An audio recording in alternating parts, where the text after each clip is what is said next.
How did you and Tully get paired with Bobby?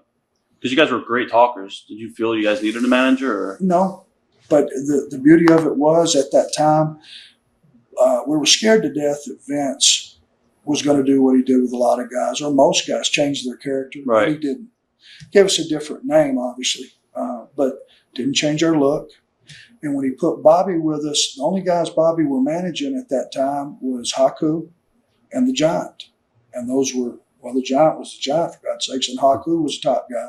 It elevated us. It gave us immediate recognition and acceptance with the WWF crowd. So it was a very positive thing. Do we need him to do the talking? Obviously not. Right. But Bobby Heenan was Bobby Heenan. Right.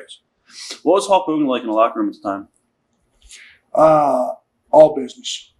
Hulk was all business. I never saw the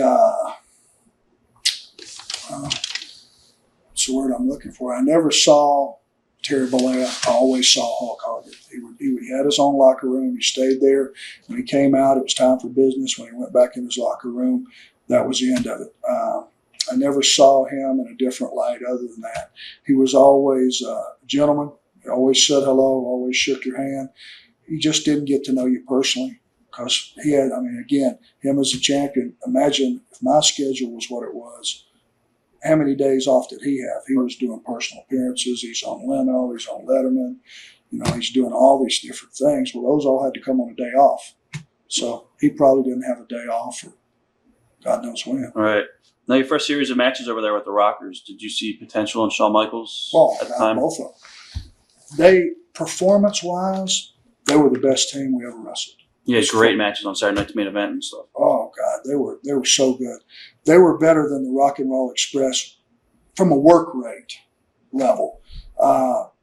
These other guys were so over. Ricky and Robert were so over at that particular time.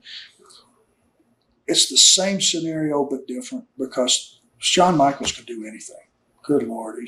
Jannetty was great, but Shawn Michaels is that unique guy that comes along every so often. And he could do it all. And they trusted us that, we weren't going to kill them. We weren't going to drop them on their head, try to cripple them. And we had some incredible matches with those guys. How about Demolition? Barry Darsow is one of the best friends I have on this planet. Smash. And to be able to go up there, and they were their version of the Road Warriors, and big, solid. Tully had a reputation going up there. And guys were a little leery of him, so they whacked Tully around pretty much. But Demolition was a piece of cake for me, too. I loved wrestling those guys. Were the demands less on, ring work in the WWF, or was it more showmanship? Did you guys still work as hard as you did in NWA? Or? Yeah, harder. Right. The ring was harder. A lot of times we would do 30-minute, we would go 30 minutes through the time limit. I think when you were at a level like we were, which was upper middle, we weren't on top, you had to perform. It was like Bret Hart and Kurt Hennig, and you had all these guys that were above you and below you that were tremendous performers. If you didn't do something to stand out, you weren't going to be there very long. Right. And we knew that. So, you would go out and do your best with the Bushwhackers, but that's what it was. They were guys that were there because Vince loved them and they were entertaining and the kids liked them, and that was it. But business being business, you got out there with the Rockers, you gave them 25 minutes of ball-busting, incredible match. Right. I think that's what helped us make, an impression up there with them. Was there ever talk of Vince trying to break you and Tully up as a team? Or no. Not that I ever heard of. Okay. Can you compare working to a big show in the WWF compared to working for a major show with Jim Crockett? What were the differences?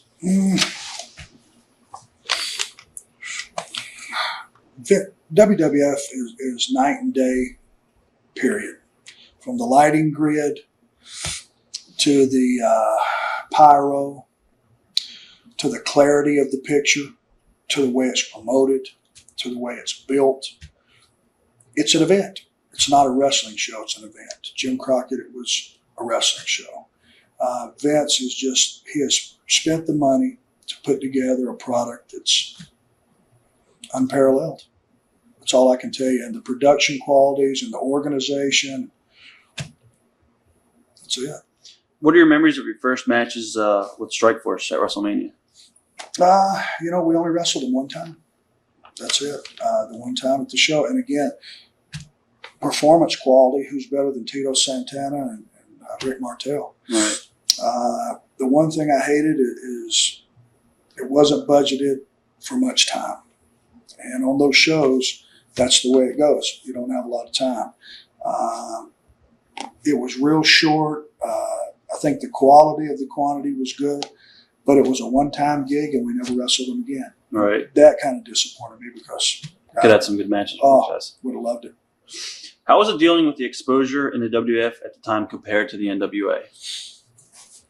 Funny thing, as hot as the Horsemen were, and now we traveled the country too, but the power of the WWF television went into so many markets and it was in such great time slots that after being up there 14 months and coming back here and being here all those years, we were bigger stars. I was. When I came back here, it was like a whole new group of people knew me. Right. And they knew me as Brainbuster now. It wasn't Horseman.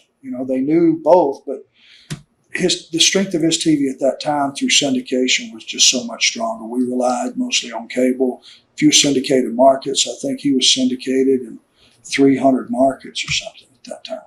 Watch thousands of exclusive shoot interviews right now on TitleMatchNetwork.com.